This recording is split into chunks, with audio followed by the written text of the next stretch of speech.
दोस्तों, अगर हम एनर्जी सेक्टर की बात करें तो जिस प्रकार आजकल एनर्जी सेक्टर में हाइप बना हुआ है वो आज से कुछ टाइम पहले नहीं था। अब सबसे पहली बात तो ये कि ऐसा क्या हुआ है जो हम लोग ट्रेडिशनल मेथड या पुरानी चीज़ें छोड़ के नई चीज़ों पे आ रहे हैं, इसको हम आपको इस वीडियो में बताएंगे। बट इस वीडियो को स्टार्ट करने से पहले हम आपको बताना चाहेंगे कि अगर हम एनर्जी सेक्टर की बात करते हैं तो हम लोगों का जो कंट्री है वो सेल्फ रिलायंट नहीं है। हम लोग को अपनी एनर्जी की नीड्स के लिए दूसरे कंट्री से फॉसिल फ्यूल पे डिपेंडेंट रहना पड़ता है। हम लोग एनर्जी नीड्स के लिए कई कंट्रीज़ पे डिपेंडेंट रहते हैं, हम फॉसिल फ्यूल का इंपोर्ट करते हैं। अब इस इंपोर्ट से हम लोग का, इंडिया का बहुत सारा पैसा बाहर की कंट्रीज़ में चला जाता है। अब जो एनर्जी सेक्टर है वो बहुत बड़े ट्रांजिशन से गुजर रहा है। आने वाले टाइम में जो आप एनर्जी सेक्टर देखोगे और आज का जो एनर्जी सेक्टर है 10 साल बाद ये आपको बहुत ज़्यादा चेंज मिलेगा। अब ये किस प्रकार मिलेगा, तो इसके लिए आपको एक चीज़ पता होनी चाहिए कि हम लोग जो एनर्जी सेक्टर की बात करते हैं वहाँ मेन 3 सेक्टर की बात करते हैं।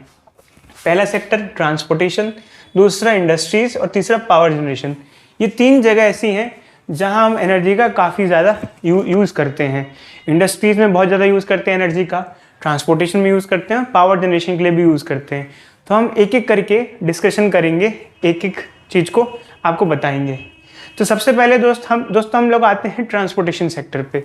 तो कई बार लोगों का क्वेश्चन आता है कि भाई ट्रांसपोर्टेशन में क्या चेंज आ रहा है और क्या चेंज आएगा फ्यूचरिस्टिक, और इससे जो इंडिया की कुछ कंपनीज हैं जो फ्यूचर में जो शेयर मार्केट में काफ़ी लीडर बनेंगी, कौन कौन सी ऐसी कंपनीज हैं जो इस सेक्टर में काम कर रही है।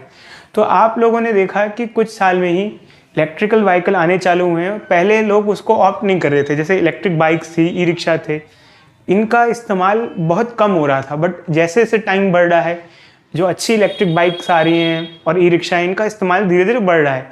तो जैसे ही मैंने ये बात बोली तो आप लोगों के दिमाग में एक थॉट आया होगा कि अगर हम ट्रांसपोर्टेशन की बात करें तो हम इलेक्ट्रिकल पे शिफ्ट हो रहे हैं। ठीक बात है, मैं यही बात कहना चाहता हूँ और मैं यही बताना चाहता हूँ कि धीरे धीरे हम फॉसिल फ्यूल को छोड़ के इलेक्ट्रिकल पे शिफ्ट हो रहे हैं। बट एक्चुअली क्या है कि अब अगर हम इलेक्ट्रिक व्हीकल्स की बात करें तो ये इतना सक्सेसफुल नहीं है, क्योंकि अगर इलेक्ट्रिक व्हीकल इतना ही सक्सेसफुल होता तो आज भी जो व्हीकल्स हैं पेट्रोल वाले, वो आज उनकी सेल्स भी आजकल अच्छी खासी हो रही है, वरना आज के टाइम तक सिर्फ इलेक्ट्रिकल व्हीकल ही बिक रहे होते। तो कुछ ऐसी चीज़ें हैं, कुछ ऐसी प्रॉब्लम्स हैं इलेक्ट्रिक व्हीकल के साथ, जिसकी वजह से ऐसा होगा कि हम प्रॉपरली इलेक्ट्रिक व्हीकल शिफ्ट ना हो पाए। आप लोग में भी सोचते होंगे कि फ्यूचर में हम लोग सब इलेक्ट्रिक व्हीकल्स यूज़ करेंगे या कोई और टाइप के व्हीकल यूज़ करेंगे। एक्चुअली ऐसा नहीं है। सबसे पहले आपको एक चीज़ समझनी पड़ेगी, फ्यूचर का जो सिस्टम होगा वो इलेक्ट्रिक व्हीकल पे बेस्ड नहीं होगा, वो हाइब्रिड सिस्टम होगा। अब हाइब्रिड का मतलब क्या हुआ? एक्चुअली आज भी जो हम सिस्टम यूज़ करें वो हाइब्रिड बन चुका है। तो आप लोगों के दिमाग में हो या ना हो, हाइब्रिड बन चुका है। किस प्रकार बन चुका है? हमारी बहुत सारी बाइक्स ऐसी हैं जो बैटरी पे चलती हैं। इलेक्ट्रिकल व्हीकल्स आजकल मार्केट में आ चुकी हैं। हम इलेक्ट्रिक भी यूज़ कर रहे हैं, हम साथ साथ में फॉसिल भी यूज़ कर रहे हैं। तो इसका मतलब कि हम हाइब्रिड सिस्टम पे शिफ्ट हो चुके हैं, पहले से ही शिफ्ट हो चुके हैं। तो ये तो अच्छी बात है। बट एक्चुअली ऐसा क्या प्रॉब्लम है इलेक्ट्रिक व्हीकल के साथ जो कि 100% सक्सेसफुल नहीं हो पा रहे हैं? इसका कारण सबसे पहले है बैटरी। एक्चुअली क्या है कि जो भी बंदा अगर इलेक्ट्रिकल व्हीकल खरीदने जाता है, जैसे मान लो मैं भी अगर मार्केट में इलेक्ट्रिकल व्हीकल खरीदने जाऊं तो मेरा एक सबसे बड़ा प्रॉब्लम ये रहता है कि उसकी चार्जिंग कैसे की जाए, क्योंकि एक इलेक्ट्रिक बाइक को या इलेक्ट्रिक कार को चार्ज होने में काफ़ी घंटे लगते हैं। जबकि अगर हम बात करें पेट्रोल की तो आप आराम से कहीं भी जाओ, 5 मिनट में पेट्रोल भरवाओ और आगे ले जाओ। तो रेंज की दिक्कत आ जाती है कि अगर आप इलेक्ट्रिक बाइक लेके जाएं तो आप 120 किलोमीटर जा रहे हैं, उसके बाद आप उसको चार्जिंग पे लगा रहे हैं, नहीं है तो आप दूसरी बैटरी लेके रख रहे हैं। तो ये जो सारी दिक्कतें हैं ये इलेक्ट्रिक व्हीकल्स के साथ रहती हैं, और इसी ही वजह से, मेनली इसी कारण की वजह से आज के टाइम में हम ये नहीं देखते कि इलेक्ट्रिकल व्हीकल प्रॉपरली फ्यूचर होगा। कुछ लोग अपने कन्वीनियंस के हिसाब से इलेक्ट्रिक व्हीकल लेते हैं और लेंगे भी, ऐसी बात नहीं है। बट ये है कि किसी किसी की पर्सनल चॉइस इलेक्ट्रिक तो रहेगी, बट किसी किसी की पर्सनल चॉइस रहेगी पेट्रोल। जैसे मान लो अगर मेरा लॉन्ग जर्नी मुझे करनी है तो मेरे लिए पेट्रोल व्हीकल ही सूटेबल रहेगा। तो एक्चुअली यही मेन कारण है कि इलेक्ट्रिक व्हीकल पे लोग नहीं आ पा रहे। गाड़ी के साथ तो और प्रॉब्लम है, क्योंकि कार्स तो लोग काफ़ी लंबे लंबे रूट पे लेके जाते हैं और फिर वहाँ उनको चार्जिंग करनी पड़ेगी। तो फिर दूसरा क्या सोर्स है ट्रांसपोर्टेशन, एक्चुअली क्या है, इथेनॉल। आपने देखा होगा नितिन गडकरी जी बार बार बोलते हैं कि हम ब्लेंडिंग कर रहे हैं, ब्लेंडिंग कर रहे हैं, मतलब हम पेट्रोल में इथेनॉल को मिक्स कर रहे हैं और उसको फिर बाद में गाड़ियों में यूज़ कर रहे हैं। इससे हमारा क्या फ़ायदा होगा, एक्चुअली क्या है कि अभी हम लोग पेट्रोल जब बाहर से मंगाते हैं तो हम बाहर की कंट्री पे बहुत डिपेंडेंट रहते हैं। अगर कोई वॉर लाइक सिचुएशन हुई, जैसे मान लो कि अभी जो टेंशन्स काफ़ी बढ़ चुकी हैं, तो अभी हम इतनी इलेक्ट्रिक व्हीकल पे शिफ्ट नहीं हो पाए हैं, तो अभी हाल फिलहाल हमारे लिए एक सबसे बड़ा अच्छा सॉल्यूशन है ब्लेंडिंग। मतलब हम पेट्रोल में इथेनॉल को मिलाएं और उसको यूज़ करें। इससे क्या होगा कि हम जल्दी से जल्दी पेट्रोल का यूजेस कम कर पाएंगे और इथेनॉल को बढ़ाएंगे। इथेनॉल क्या, जैसे गन्ने वन्नों से हम इथेनॉल निकाल सकते हैं, तो हमारे देश का किसान भी इससे काफ़ी अच्छा पैसा कमाएगा। तो इससे हमारी कंट्री को बहुत ज़्यादा फ़ायदा देखने को मिलेगा। तो हम इथेनॉल ब्लेंडिंग करेंगे। तो अब और तीसरा क्या है, एक्चुअली क्या है कि मेन जो गवर्नमेंट का फोकस है वो है हाइड्रोजन फ्यूल की तरफ।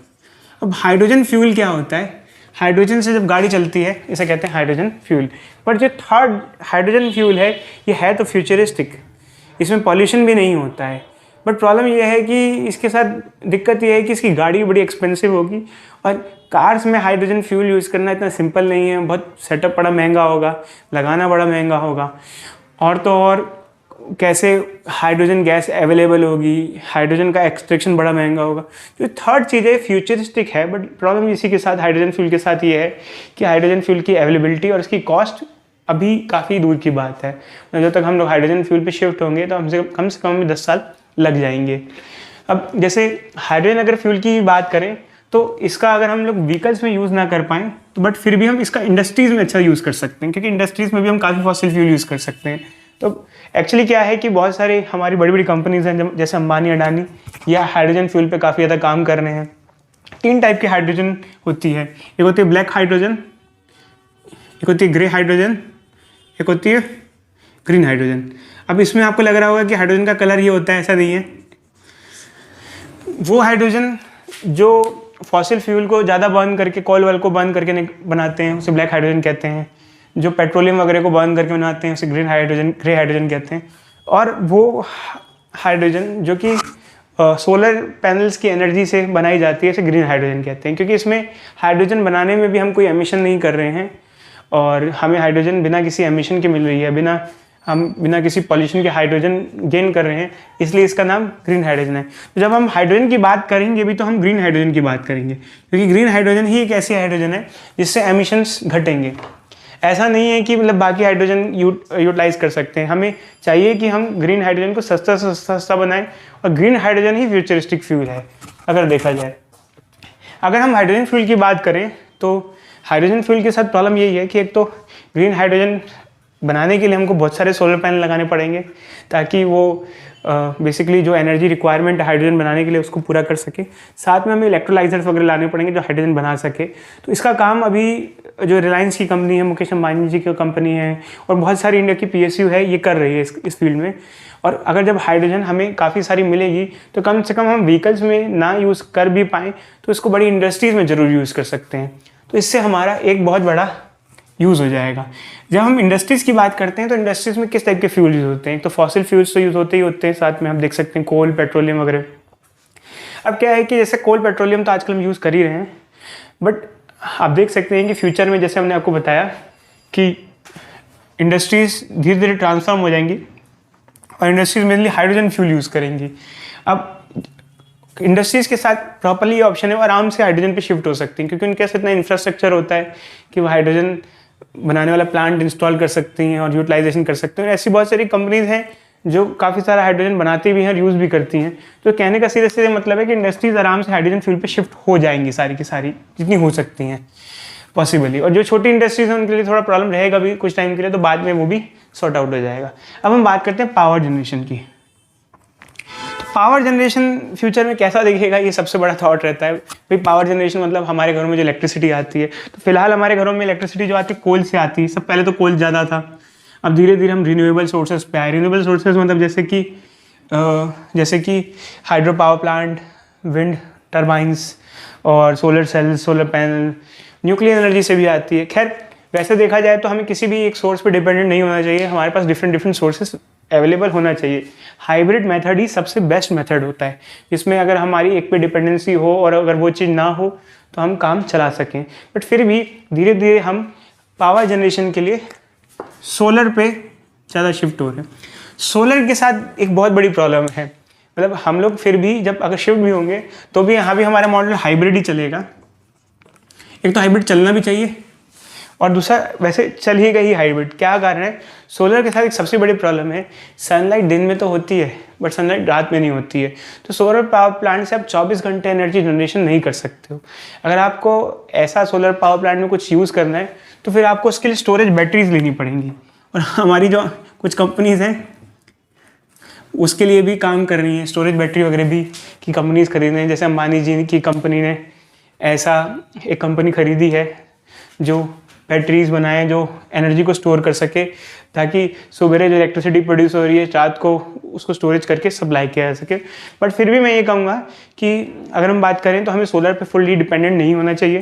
कारण यही है कि कभी ऐसी सिचुएशन आए जहाँ पर हमको सोलर में कुछ प्रॉब्लम आ रही हो तो हम दूसरे सोर्सेज को फाइंड कर सके। और वैसे भी अगर एक बात करें तो हमें कभी भी ऐसा नहीं होना चाहिए कि एक ही सोर्सेज पे डिपेंडेंट रहें, क्योंकि अगर एक कोई रिसोर्स अगर कुछ प्रॉब्लम आती है तो उसके लिए बाद में हमारे पास दूसरे अवेलेबल केसेस नहीं होते हैं। तो हाइब्रिड मॉडल फ्यूचर में रहेगा। और अगर हम बात करें पावर जनरेशन की तो हम रिन्यूएबल्स पे ज़्यादा शिफ्ट होंगे, हम सोलर पे तो शिफ्ट होंगे ही होंगे, हम विंड टर्बाइन पे भी शिफ्ट होंगे। तो ऐसे रिन्यूएबल सोर्सेज ढूंढ रहे हैं हम लोग, न्यूक्लियर पे भी थोड़ा बहुत हम लोग और काम करेंगे।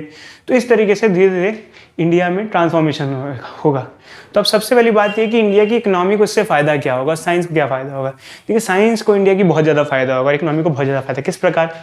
सबसे पहली बात तो ये फॉसिल फ्यूल हम बाहर से नहीं लेंगे तो हमारा बहुत सारा पैसा जो अरब कंट्रीज़ में चला जाता है वो हमारा बच जाएगा।